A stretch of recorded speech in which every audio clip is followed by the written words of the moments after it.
opportunity na to para sa lahat to. And this is so exciting. If you made a decision na sumali ngayong gabi, masasabi ko, it's a perfect timing. Alam niyo kung bakit? If you join us 4 years ago, malamang isa kayo sa mga nawala or isa kayo sa mga medyo may duda ng mga panahon na yon. Kasi ng mga panahon na yon, wala pang kumikita, wala pang may kotse, wala pang may mga bahay. Tama ba? And ang attrition rate namin mataas. Siguro a-attend 10, babalik 2 na lang. Parang ganon. Pero kung nagstay kayo, at dun sa mga naniwala 4 years ago, nagstay, ginawa ng paraan yung 7 and 80. Ngayon po, nakakatuwa. Meron hong kumikita ng 1 milyon isang buwan. Hindi lang isa, hindi lang 5, at hindi lang 10. Marami. Ang tanong na lang, kung sa tingin nyo hindi nila ginawa ng paraan yung 7 and 80, kikita kaya sila ng 1 milyon isang buwan? Imagine mo na lang kung kumikita ka ng 1 milyon isang buwan. Sunod ka, camera. Ha? Na-imagine nyo ba kung kumikita ka ng 1 milyon isang buwan? Ano kayang lifestyle meron ka? Can you imagine what life is gonna be like if you make like 1 million a month? Kung divide mo yun in 30 days, that would probably you can spend at least 30,000 pesos per day. Kung hindi mo magalaw ngayon, bukas malaki problema mo, kailangan 60 na ang uubusin mo. Pag hindi mo nagalaw yung 60 on the second day, pangatlong araw, mababaliw ka na. You have to spend 90. Tama? Can you imagine, malamang kahit naglalakad ka, mahulog yung 500, sabi mo, you know, that's dirty. Gusto mo sa'yo na. Di ba? Tama ka, no? Kasi, imagine mo, di ba? Kaya mo mawala ng 500, di mo problema, tama? Anyway, nakaka-excite kasi nung nag-start kami, ang audience lang namin konti, no? And ngayon, ilan na tayo, and sobrang dami na. Itong seminar room, napansin nyo, mas marami pa yung hindi nakapasok minsan winawanon-wan na lang sa labas. That's why, unti-unti tayo nag-expand. Saan ba nag-start yung malalaki? Di ba mas maliit? Okay. Ngayon po, I have good news kasi malapit nang matapos yung sarili nating unit sa 7th floor. Malapit nang matapos, ilang tulog na lang. Siguro mga 1.5 ng size nito. So, at least kung mag-invite kayo, mas marami. Tapos meron pa tayong 3rd floor. Wow, talagang nakaka-excite. Marami tayong pwede ma-invite. Ubusan na lang lahi dito. Diba? Mas marami kang kilala, lamang ka na. Well, anyway, katulad din ako ni John, katulad din ako ni Doc Ed, naging distributor kami. Dati kaming katulad nyo, nakaupo dyan, nakikinig, naging first-timer din. Kagaya mo, ganyan na ganyan.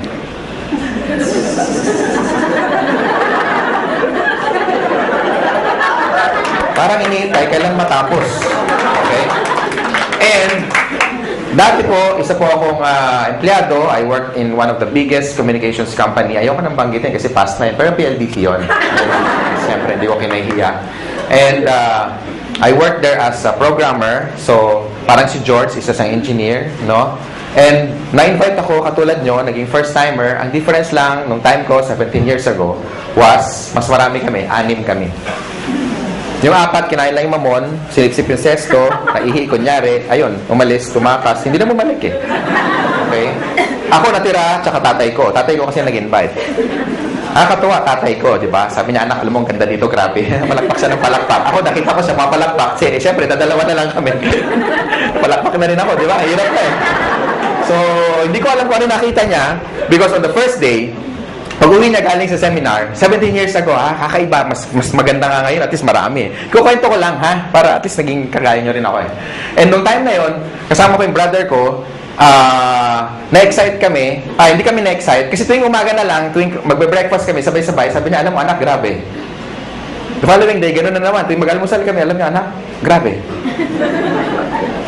Halos 1 taon panay ganun. Alam mo anak, grabe. Hindi ko alam kung may sumisipot ba o wala kasi parehong grabe yung sagot niya. Kasi walang nangyayari. So, pag-uwi namin, after attending the seminar, ako rin, 2 na kami. Alam mo tayo, grabe nga. Di ba totoo?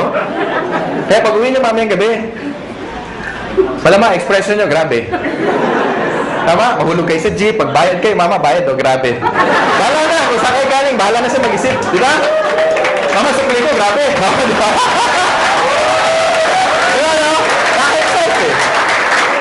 And I started part-time. Yun na advantage nyo, when you join in Global, you can start part-time. Ibig sabihin, kahit may trabaho ka, may negosyo ka, or wala kang ginagawa, or estudyante ka, pwede ka mag-start part-time. Everybody started part-time, except Mr. Chan Aspirin. after schooling, pumasok na agad siya. Pareho kami magkasama sa first company. Okay? Ako, nag-employed muna ako for about 8 months. So, I started my business on a weekend, lunch break, after office hours. Nag-invite ako over the phone. Maraming resistance. Sa una, maraming hindi naniniwala. Merong mga sumasama, pagbibigyan ka lang. Merong mga sumisipot. Merong mga tumatakas. Merong mga kukuha pa ng notebook. Akala mo seryoso, pahinga ng papel, kopyahin ko yan. Tapos yung pala, wala. Akala ko, agila ko na. Di ba? Kopya. Yung pala, wala. Hindi na babalik. No? So, ang dami resistance nung una. Pero ladies and gentlemen, ito lang masasabi ko.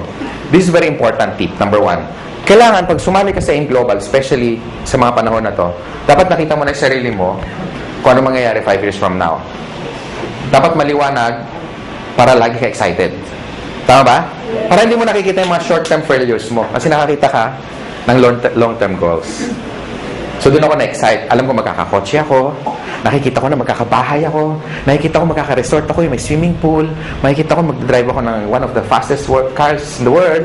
No? Tapos makikita ko maliit yung 1 million isang buwan. Nakikita ko yun. Kaya ako na-excite. Minsan din ako natutulog. Punong-puno. Hindi na rin ako nakakapag-lunch kasi pag i-invite. Kaya pa na i-bag. Alam niya, kabag. Sama-sama na. No? After 8 months doing the business part-time, kumita akong 30 mil. Malaki ba yung 30 mil ngayon? Yes. Pwede na, no? Gaano siya kalaki noong 1994? Kakaiba, di ba? Noong mga panahon na yun, pag nakatikim ka ng 30 mil, at you are only 23, medyo kakaiba.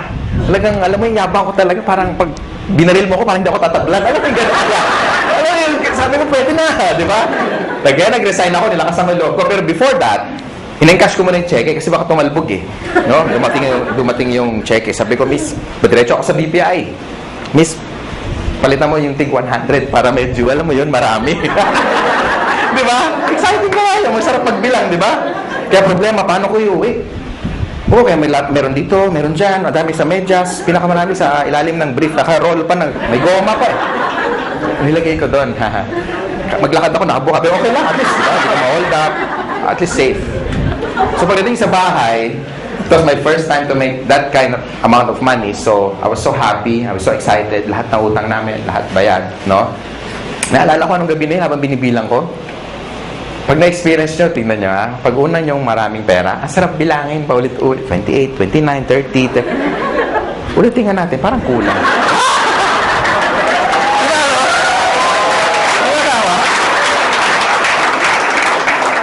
Alam mo naman kung magkano kasi ikaw nag-encash eh. Tama? Inihiwalay mo yung luma, yung bago, yung luma, yung bago. Pag maganda yung serial number, para itatabi mo muna. Di ba? Di ba ganun ginagawa nyo? Pag malutong, medyo yan, matagal-tagal yan sa wallet mo. Di ba? Yung luma, yun muna ibabayad mo. Sarap. Tama? And ladies and gentlemen, hindi na bumalik yung income ko doon. Sineryoso ko siya. Sabi kasi na-apply ko, seryosohin mo to para kikita ka na seryosong pera. Tama ba? Kasi sineryoso ko, kinarin ko na. Nag-change na ako ng course. I went full-time. Sabi ko sa boss ko, boss, meeting tayo. Ano meron? You're fired. Huwag yung gagawin, huwag yung gagawin. Minsan, gawin mo rin para makabawi ka. Meeting tayo, boss. Bakit? Subukan lang natin kasi malay mo, ma-fire ka bukas. Subukan mo ganon. Ha? Natin ko anong gagawin ng boss sa'yo. Pero bago ka mag-resign, i-recruit mo muna. Okay? Tapos, ang ginawa ko, ladies and gentlemen, nung makita ko na saan papunta yung business, lahat ng tao kinakausap ko. Kung narinig nyo yung tip na binigay ni John, sundin nyo lang. Okay? Effective yun. Ako hindi, iba, kakaiba. Lahat ng tao basta humihinga. Hindi ko pinapakawalan. Katabi ko sa bus. Pag lumaki dibdib, ibig sabihin huminga, pwede na yan. Lika tara. In-invite ko na. Hindi ko talaga pinapakawalan. Lahat. Literal. Pag nagbayad ako ng Meralco bill, ako yung pinakamasaya pag mahaba ang pila. Siyempre, wow, poste. Uy, meron pa. Sila medyo, haba naman ang pila. Di ba ganun? Pag pila, mahaba. Inis ka, di ba? Ako hindi. Uy, dami siya. Yes! Di ba? Siyempre, kakausapin mo eh. Tama? Prospect. Di ba? Tapos maingay ka pa. Gusto mo extra income? Ang sagot lagi, ano? Oo. Wala pa nagsagot na, ayoko nga kadiri ka. Walang ganun eh. Diba? Ano yan? Yung next question, ano yan? Okay. Next question is, invite mo na sa seminar. Ang tanong, may mawawala ba sa akin? Di ba wala? Pag sumali, nadagdagan pa ako. Tama? So sa mga first timer, yun ang tip. Just keep on, sharing the opportunity. Pag sumali, okay lang. Pag hindi, it's not your loss anyway. At least, you shared something that is good. Pag nagustuhan niya, pagtulungan niya. Pag hindi, huwag niyo siyang pilitin. Ganun lang naman eh. Tama ba? And then, my business grew. naging momentum na, hindi ko na mapigilan. In fact, nung kami ni John, after 1997, 98 yun eh. Basta ang laki ng organization. Halos na puno namin yung Araneta Coliseum. Ganun kalaki. Salamat sa mga palakpak nyo. And for 17 years, ko nang ginagawa yung negosyo, no? Doon lang sa unang company, 100 million na mahigit eh, ang dinala sa akin. So, palagay ko,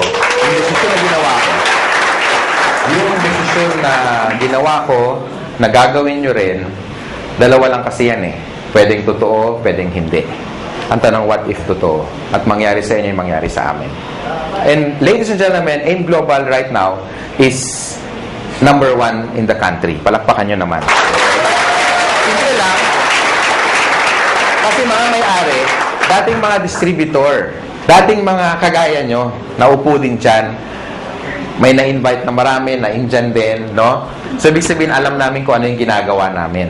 That's why for the past 4 years, no? Sabi nga ni Mr. John kanina, no? For the past 4 years na tinatrabaho namin o ginagawa namin tong company, no? Ang dami na namin kahit paano natulungan na nabago ang buhay. And if these people are happy, well, we're more than happy. Mas masaya kami dahil nakuha nila yung mga gusto nila. Bago ako mag-close, no? Bago ako may magtatalk pa ba? Wala na. Bago ako bitawan tong mic, gusto ko lang sa inyo, gusto ko i-share sa inyo kung ano ba ang factor kung ang isang company tatagal. Para sa mga first-timer. Okay lang? Yes! Number 1. Okay, tandaan nyo yung tinatawag na perfect triangle. Ay, ulit ko lagi ito para ma-duplicate ako. Okay? Pag sinabing perfect triangle, all sides must be equal. And number 1 factor dapat maganda yung products. Because if the product is good, therefore, kahit hindi ka salesman, maraming bibili ng product mo. Tama ba? Yes! Hindi sa first sales. Hindi doon ang unang talagang benta. Ang totoong benta, yung o-order siya sa'yo na wala ka ng ka-effort-effort. Bakit? Kasi satisfied siya eh. Tama? And kung titignan niyo yung laman ng complete, kaya nga tinawag na complete. With the amount of how much lang isang capsule, siguro nasa 30 pesos, kung bibili ka sa palengke o sa supermarket, bilhin mo lahat yung laman ng 12 fruits, 12 vegetables, kasya kaya ang 30 pesos mo? Malamang hindi. Kung pagkakasyahin mo, paano ka bibili? Pabili nga ng grape. Isa lang, kaya nga walang S. Tama? Tsaka isang slice ng pisngin ng papaya. Di ba may papaya tayo? Tama? So, in short, wala tayong pinagkaiba sa technology. Pansinin niyo yung mga cellphone ngayon. Dati yung mga cellphone, ganito kalalaki, di ba? Nagkaroon ako nito, yung analog na ganyan. Pag denial mo yun, tuti-tuta-titi. Di ba? Oo. Noong 1996, nagkaroon ako nito. Pagka sakay ka sa LRT, dala ka bit-bit yan, pasikat ka. Talagang, wow, pogi points. Ngayon, suot mo yan, ganun din, wow. Pareho reaction, pero magkaiba yung comment, no? No? Now, ang point ko is, meaning obsolete na. Because even technology, hindi sila natutulog. How much more yung supplement? Ang cellphone ngayon, maliliit na, di ba? Compact, normal na ang camera, minsan may flash pa nga, tama? Tapos nakaka-record ka pa ng voice, nakaka-record ka pa ng video, meron ng text, meron ng email, maka-check ka ng Facebook, pwede na kayo mag-bluetoothan. Di ba? Kompleto na eh. Tama? Now, totoo, di ba? Iwan mo to dyan sa Ortigas, yung ganitong cellphone, magugulat ka. Unang-una, hindi snatch to. Hindi may snatch to. Kahit i-display mong ganyan, hindi makukuha eh. Iwan mo sa kanto, balikan mo. Kahit after 1 week, magulat, uy, hindi na wala. Andyan pa. Wala, makakala kalso ng truck na to eh. Tama, di ba? Hindi na mananakaw to. Subukan mong dalhin yan sa Green Hills. Sabi, pa-repair naman, Mano, walang signal, di ba? Sabihin mo, repair mo, huwag mo iwan yan. Makakala akin yan. Di ba? Una, wala ng parts, correct? Pangalawa, nung time na binili ko to, umaabot akong 20 mil. Ngayon, hindi na. May cellphone na 5,000 na kompleto na rin. Ang point ko, guys, even technology, hindi natutulog. They keep on innovating. That's why nung tinayo namin to, hindi pwede kami kumuha ng products na design or research more than 10 years ago. Tama ba? Baka hindi na siya effective today. Because for the past 10 years, lumabas yung birds flu. Lumabas yung mga infection na airborne. Lumabas yung bacteria na nagko-communicate na. Di ba pati bacteria nag-uusap na eh. Nasaan ka? Ingro, dito nasaan ka? Nasa tenga, somewhere in the ear. O, di ba? So, okay, let's meet halfway. Where? In the intestines. Now? O, di ba? Nag-uusap sila eh. Di ba? Isipin mo ha. Kung yung mga bacteria na de-develop, nag-e-evolve din. So, therefore, you need a product na latest na maraming laman para makombat lahat ng mga bacteria na yan. Tama? And tama-tama yung complete natin. Kasi sa dami ng laman yan, ang daling i-explain, pero ang daming laman. Yung mga laman niya, kilala na dati, katulad ng orange. May effort pa bang i-explain mo yung orange? Wala na. Papaya. Lalo na yung papaya, di ba? Hindi mo alam ang papaya. Ganun na may prospect mo. Hindi mo alam. Bagsakan mo. Tama ba? Ang point ko, ladies and gentlemen, pagdating sa products, never kami nagkaroon ng pangalawang isip when we get the Nature's Way. Because it's one of the biggest herbal manufacturer in the US. Yan ang ating product provider. They're a billion-dollar company, and kung sila nagtiwala sa amin, sana kayo magtiwala din sa amin. Ganun kasimple na lang. Tama ba? Yes. And for the past 4 years, we made, ang sales na natin nasa billion plus na. Ganun katindi yung products. Okay ba yun?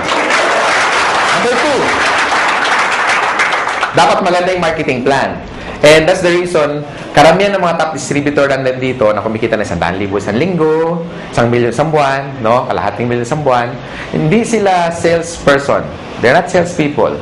But because maganda yung marketing plan, plus maganda yung products, gagawa ka talaga ng maraming pera.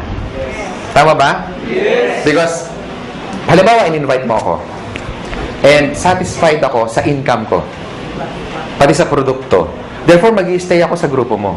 And the more na marami akong benta, meron ka income. Correct? And the more na kumikita ako, hindi mo ako maaawat. Pwede mo sabihin, Francis, tama na, mayabang ka, mag-quit ka na, uwi. Di ba? Hindi naman pwede, correct?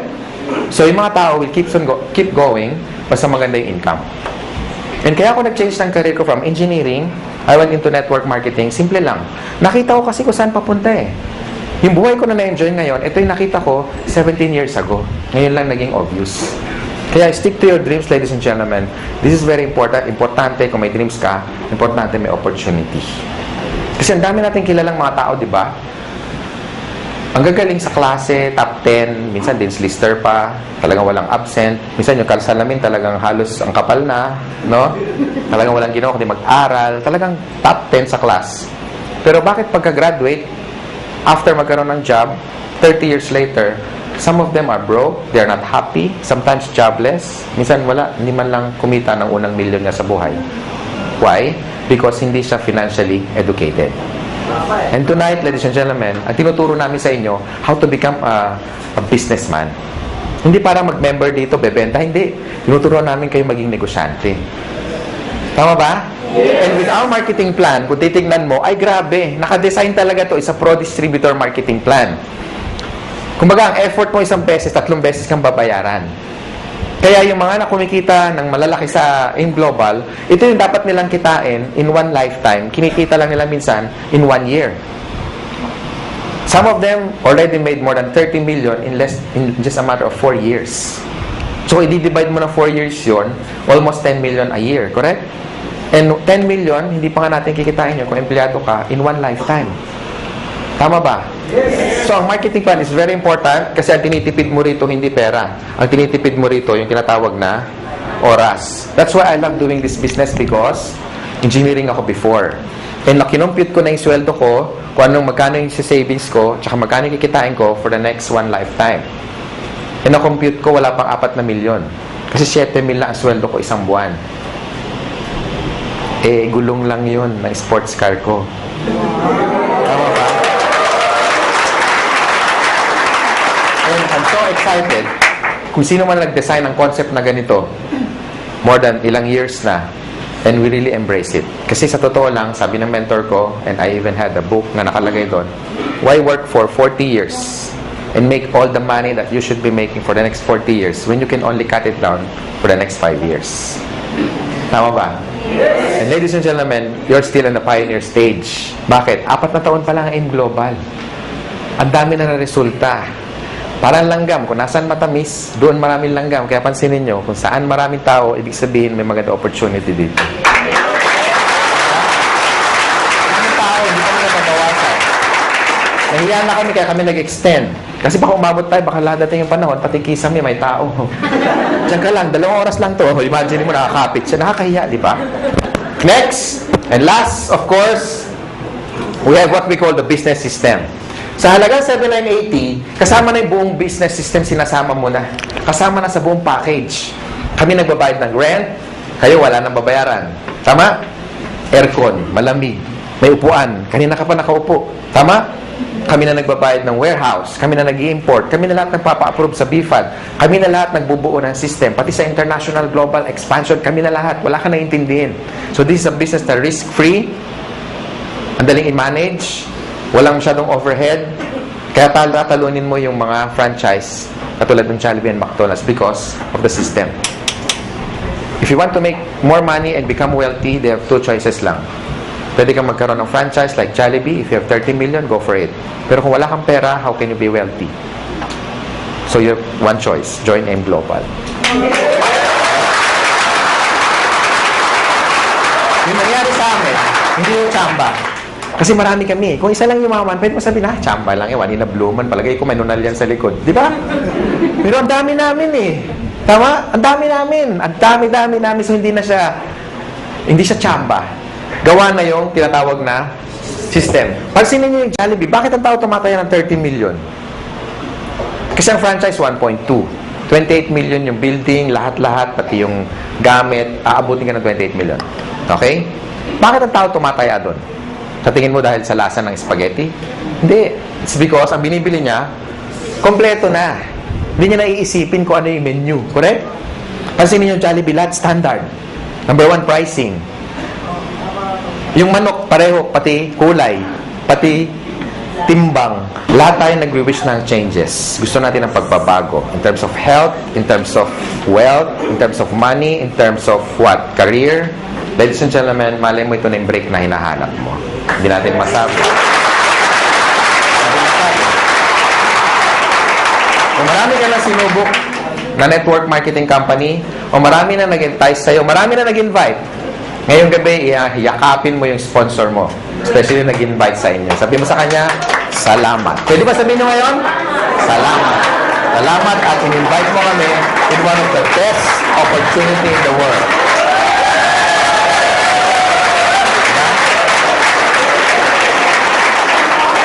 Ako, I'm forever grateful sa tatay ko. Ngayon, daddy na. Kasi siyempre, may pera na kami. Lagi na kami naka-aircon.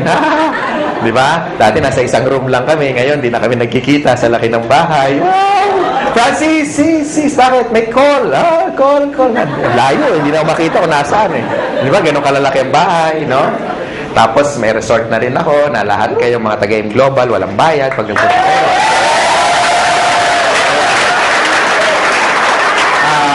Walang bayad kasi magdo-donate ka lang. 1,000 per head. Then, naka-design talaga yun for a team building resort. May dormitory yun na it's like a hotel. Tapos may suite din para sa trainers nyo. And of course, may mga rock climbing, may team building, may kompleto, may basketball. Hindi siya ganun kalaki. Tama-tama. Kasya tayo kahit mag-10 beses tayo ganito karami. Hindi ganun kalaki. Tama-tama. And yun talaga dream ko. Magkaroon tayo ng tinatawag na camp. Okay? Camp. Boot camp. Training camp. CAMP stands for Kabantog Aspirin Miguel Prop. Diba? Actually, yung come through. So, doon kami nag-i-invest. Because, ladies and gentlemen, gusto ko magkasama tayo na matagal. And gusto namin, mangyari sa inyo yung nangyayari sa amin. Or yung nangyari sa amin on our past company na tinuruan kami paano maging negosyante. Tama? So, the decision is yours. I hope na gustuhan nyo opportunity. Again, sa mga first-timer, yung pagpunta nyo rito, malaking bagay sa amin. Palakpakan nyo, mga first-timer. Gustuhan nyo man yung negosyo o hindi, yung pagpunta nyo, malaking bagay sa amin. Okay? Sa mga sponsor naman, tutukan nyo yung mga first-timer. I-share nyo sa kanila how to get started. Of course, i-prepare nyo sila sa mga negative, sa mga discouragement. No? Ngayon, sa mga negative, I suggest isapon nyo, tapos dalhin nyo rito, itaktak nyo para maintindihan yung negosyo, ha? Para hindi kayo basta kinokontra. Doon sa mga wife naman na hindi pa member yung husband, kasi pag ganito, you want to stretch your time and make yourself productive. Sometimes, maraming sakripisyo. Uuwi ka medyo late ng gabi. Well, it's part of the business. Tandaan mo, pag may tinanim, merong pero hindi nyo alam, may sakripisyo mas marami. Tama? Para maintindihan ka ng husband mo, bakit ka ginagabi, dalhin mo na lang dito. Tama ba? Bago mo kumbinsin ibang tao, kumbinsin mo muna yung katabi mo matulog. Tama? Kasi pag negative yung katulog, ba, bakit ka lang, anong oras na? Sabi mo, yayaman tayo 3 buwan na, ba't ngayon yung rep natin walang laman?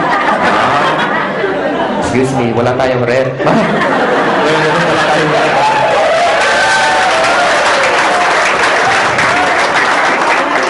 Bakit wala tayong kuryente? Haler, 8 years na tayong walang kuryente. So, yun. Sa mga upline naman, sa mga first timer, huwag niyo muna hanapan ng resulta yung upline nyo, especially kung bago pa siya. Ha?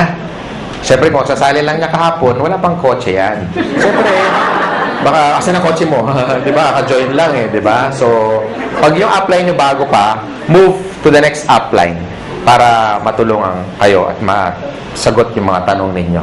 Tama? So, palagay ko, yun lang sharing ko. Thank you. I'm the finance director of this company. Maraming salamat sa inyo. Be a blessing to others. Ha? Thank you.